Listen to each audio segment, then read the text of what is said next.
Hey everybody, it's Joel from the Board Game Mechanics. Today I'm going to be taking a look at Rajas of the Ganges.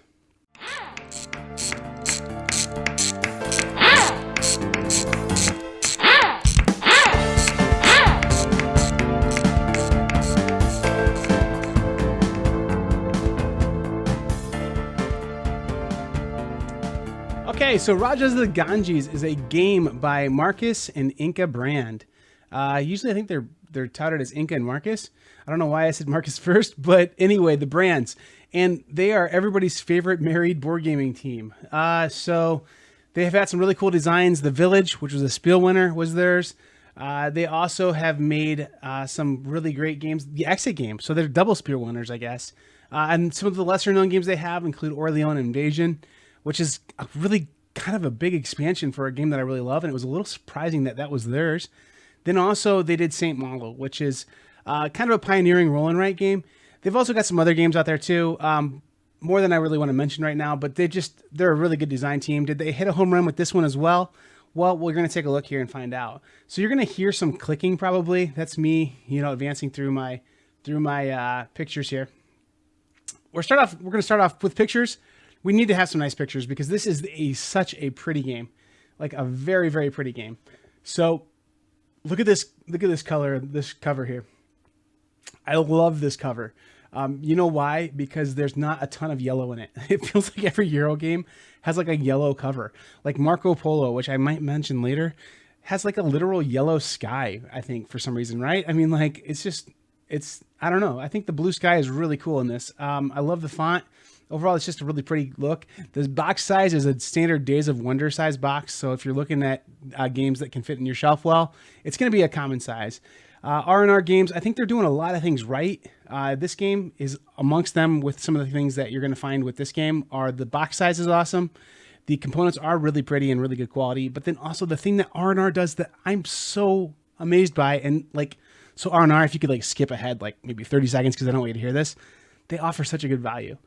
This game, I mean, I think I got it on a pretty good sale on tabletop day, but it was under $30 for me to get this game. So unbelievable that the value of this game that you get so many die, you get so many boards, so many just lots of tiles. This is a game that I think if maybe some other companies were putting it out would probably see a price point that's $10 higher. I've thought this with other games from R&R as well, such as like Pyramid Poker, like the MSRP on that's really low too.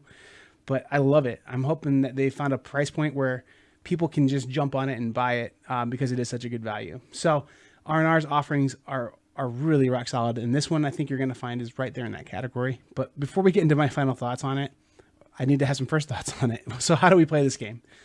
Well, let's take a look at this board. This board, it matches the box. There's some just really nice, beautiful art on this board. If you want to make a note on this board right off the bat, there are two tracks around it. There's a gold track and a silver track. And those are really important throughout the whole game.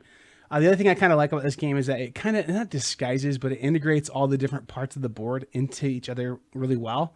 So one example of this is I'm playing on the two-player side. The elephants here are just a part of the landscape. And there's two elephants there. And it's two-player. This is the two-player side, so kind of cool.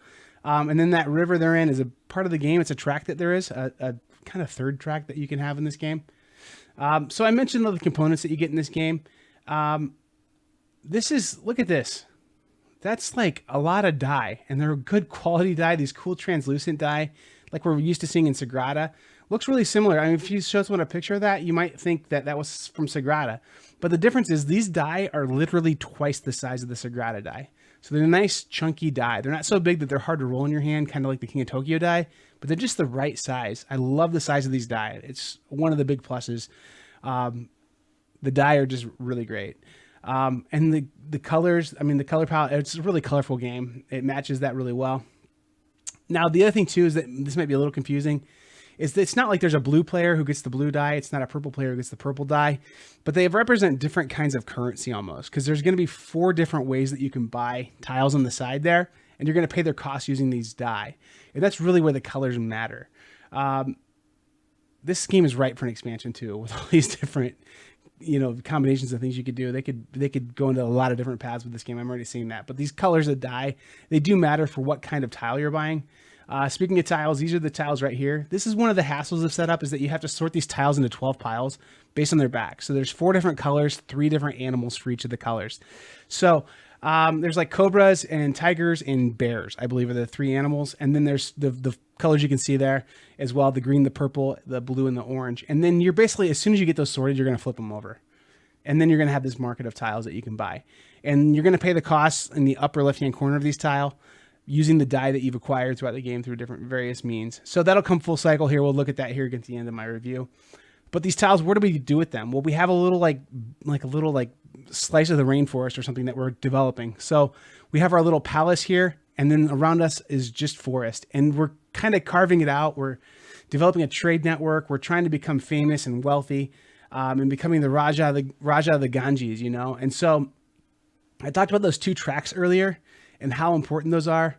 Well, basically we're trying to advance those tracks as fast as we can so they cross each other. And we'll talk more about this later, but a big way you do that is you develop an economy here, or you build monuments that are going to help you build fame. So this player board's a big part of the game, and how you place tiles there and make a network of roads that connect to other things. If you look around the outside edge of your player board, you'll notice that there's a bunch of different little bonuses you can get. So if you connect your central hub there to the edge there with a network of roads, kind of like in Karuba or something like that, you can access those goods. You establish a trade network, you get that bonus. So there's really nice bonuses on here if you lay your tiles out well. You also start the game off with a player color. So there is a player color, but the dice don't correspond to it. You get 6 workers. A little note about that is you start off with only 3 workers available to you, and then you can unlock actually 2 other workers, but there's 3 other ways to do it. So they give you that 3rd worker there to put on the board, in order to try and kind of get it as you move down the other tracks. You get these cubes. The cubes are basically going to mark where you're at on some different tracks, and keep track of some places for you. Then the little circular thing with the flat spot on it is a wealth tracker, or that's a fame tracker. The other one's your wealth tracker, and then there's a boat. And the boat's going to get sent down the river, give you little bonuses. It's like kind of a 3rd little track that, I don't know. I'm not sure thematically what it does, but it's like another place for you to use your die and get little bonuses. It's a way to, get some of your lower die to actually be more useful for you. But we'll get into all this stuff, like I said, as we're looking more at the board here. So those are your little player parts that you start off with.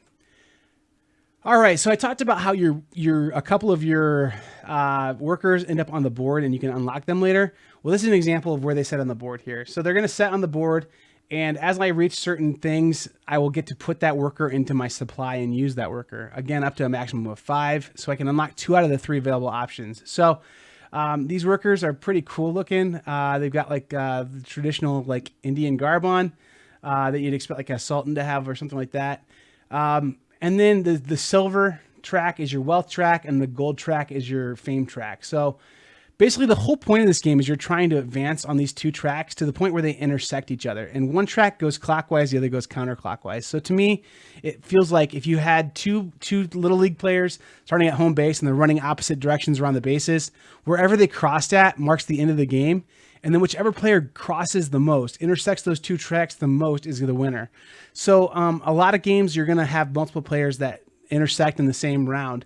Whoever does it the best, whoever does the most of it, is going to be the winner. So how do we advance those tracks? Well, we do worker placement. We do some dice spending and allocating. And let's get into that a little bit more here. You've got this cool little like monument type statue thing that does hold your die, kind of limits your die. And you do start off with a few die. So you roll these die out, you put them in there in these little holders, which is kind of cool that it keeps you organized and kind of keeps you limited on what you can do as far as the number of die you have.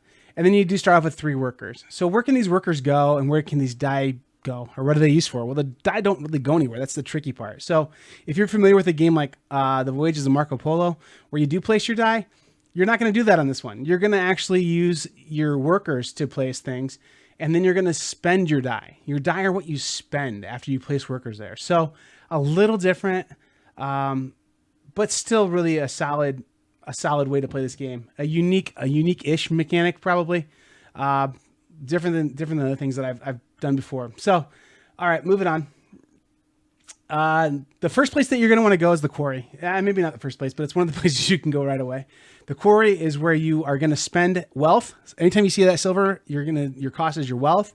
So you place a worker there, you spend your wealth, but then also in order for you to acquire a tile to put into your village or jungle or whatever you want to call it, you have to pay the cost of that tile in dice.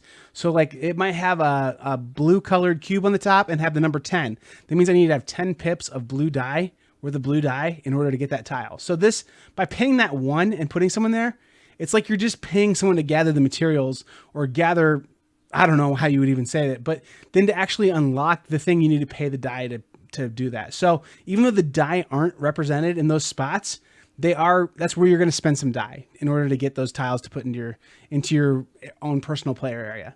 And then again, it's going to go up in price. So as you both want to go there, you're going to get more and more costly to do it. So it's something you may want to look at doing early. That's why I said maybe do it first, because you do need to have some tiles down there that are going to create like your own little economic engine that's going to start producing goods for you to sell.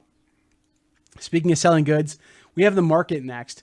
The market here, if you look at these question marks and then there's like a kind of good next to it, you're gonna spend a die, you're gonna place your worker on there, but then your cost to place them there is you're gonna have a die that you're gonna get rid of. So let's say I have a 3 die. Doesn't matter the color, I have a 3 pip die. And I place a worker there, then I can sell 3 of those type of goods, okay? So let's say I put it on the textile spot. I can sell 3 textiles as long as my village is producing 3 textiles. So if my village only produces 2 textiles, I can sell only 2. If I'm producing 6 textiles and I put a 3 pip die there, I still only can sell 3. The place below 2 is you can sell 3 unique goods, and that has no cost of a die with it. So you can always go there quick and get like one of your goods sold, one of each good sold every round and get quite a bit of wealth doing that. And it costs like essentially nothing except for a worker placement. So the third track that I talked about was this river track. This is where you can kind of use your low die, kind of offload your 1s, 2s, and 3s to move up this track. There's no cost to go the first person, and then the silver cost, like I said before, are the cost that you have to pay in wealth on your wealth track. So you're going to keep moving up this river by basically placing a die there and going up.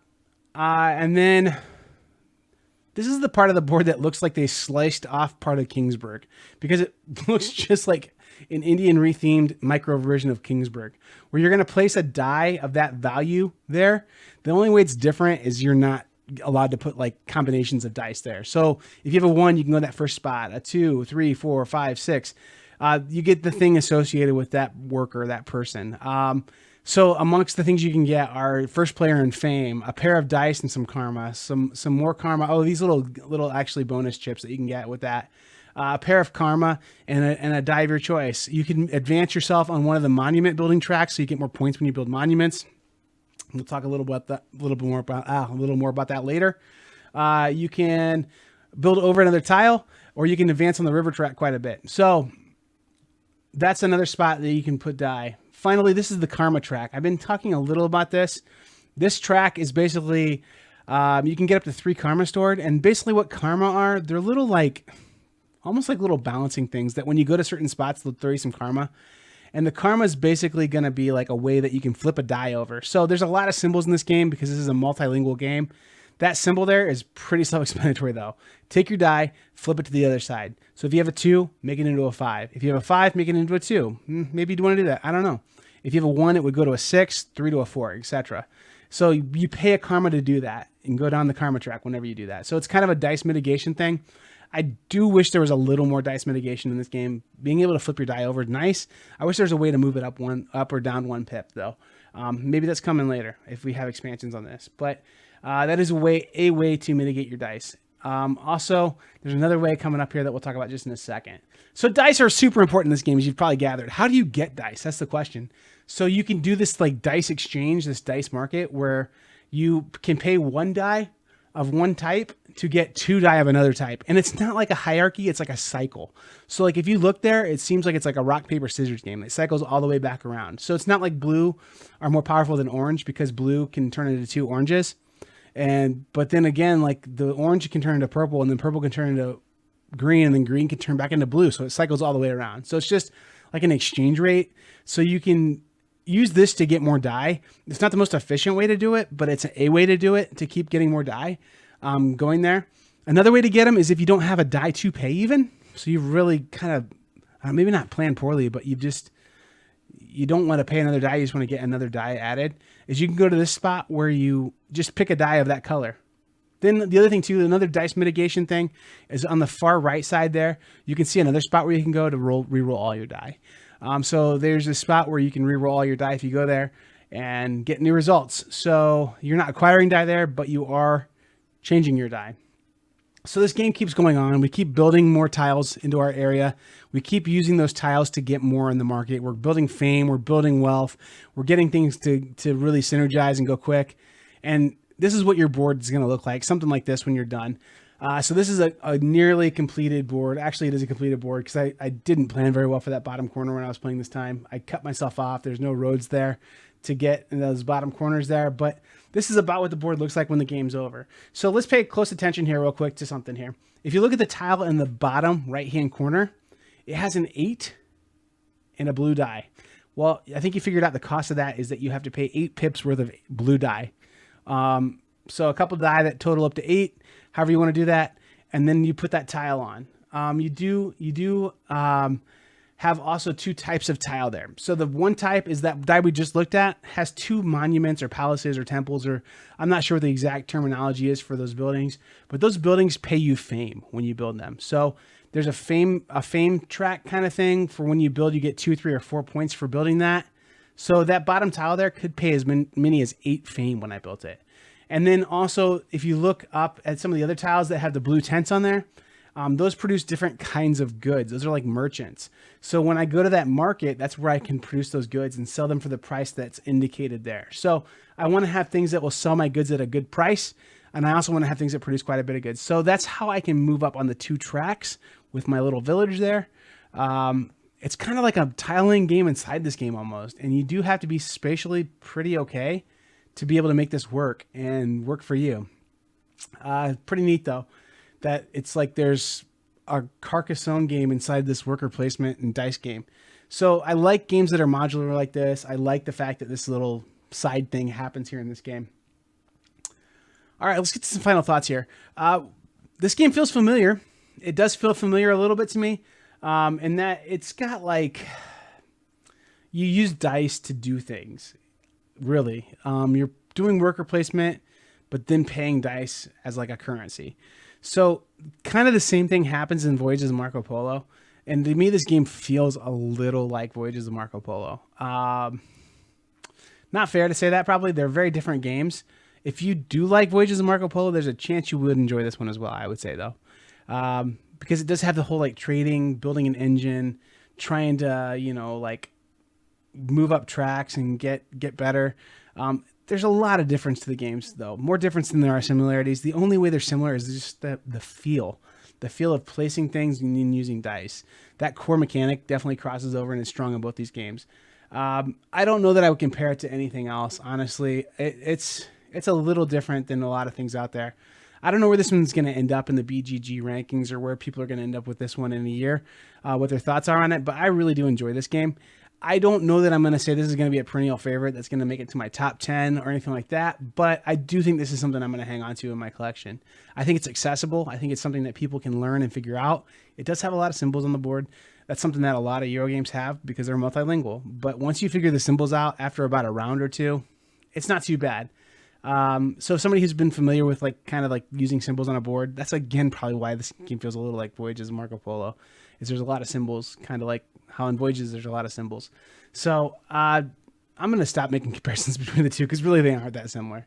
But this game has a lot of symbols on it, but it's still pretty accessible. It's pretty fun. It's fun to roll die. It's fun to kind of be smart with what you're given. So this game makes you do that. It makes you take what you're given and maximize your ability to work with it. So you roll a bunch of ones, you got to figure out how you're going to deal with that. Are you going to try and get some karma and flip those guys over? Are you going to just spend them on the river? It's not a heavy game either. It's a family weight plus game probably. I would say it's a little heavier than your typical family game, but it's not into heavy cardboard territory. It's a good game for sure. So who is this game for? I think it's for people who do like Voyages of Marco Polo. I think it has enough similar feel to it. This is for someone who's played Ticket to Ride, maybe some Stone Age, some like lighter family weight-ish games, and they're looking for something that's that next step to be a little heavier. So you've taken, Ticket to Ride to your aunt and uncle's house, and they've enjoyed it and they've played it. And you've played maybe some slightly more complex games than that, maybe some Airlines Europe, maybe moved your way up that hierarchy of, gateway games. And this is maybe that first game that someone's going to play. It's not really that heavy, and it's so beautiful. I think it would be attractive to a lot of people. So I really do enjoy it. I do own this game. It's not going to go anywhere anytime soon. I'm going to give this one a wrench rating of 4 out of 5 wrenches at this point. I don't know where it's going to go with repeated plays. I do need to play this one quite a bit more before I could even consider wanting to rank this one for the Hall of Fame. But I will say this, both board game mechanics do have this game in their collection, and do kind of enjoy it. So a fun game overall. Is it going to be in my top 10 of 2017 in 5 years from now? I don't know. But it's something I'm enjoying playing right now. So on repeated plays, we'll figure out more of what's going to happen there. But it does have some variability. So like how the river gets set up can be variabilized. And the brands have put expansions out for the other games. Like the Exit games, they're just like modular. They come out with a bunch of them. And then even the Village has a couple expansions. So I could see this one getting an expansion down the road that might keep it fresh, might keep it new. The reason why I would strongly suggest this game, though, is it is such a good price point. I talked about this earlier. These games from R&R, they're coming out at just such a good price. So I think that the fact that this one can be bought for around $30, or even if you really are a patient gamer, under $30 maybe even, puts it in a category of, I would say, dollar for dollar, this is a strong game. So that's it. If you've enjoyed this review, let me know. I don't know if this is the format I'm going to follow for my reviews or not, but it's something I tried different. I know I could get a little more high fidelity with it. I knew that it kind of matches maybe a little bit more what you're seeing with your like Let's Plays on video game stuff. If you enjoyed this, if you think this is kind of my style, then I'll keep doing this. Also, if you think that you might be interested in more of what I had to say, or you want to hear me be a little more goofy, a little more silly, you can listen to the Board Game Mechanics podcast, available wherever you probably get your podcasts at. A little trickier on Android, but definitely on Apple. You can find it on iTunes. It's Board Game Mechanics. Board Game is one word. Mechanics, like the name of this channel. And we have quite a few shows up there. We'd love for you guys to subscribe and listen, and subscribe and listen to this channel too.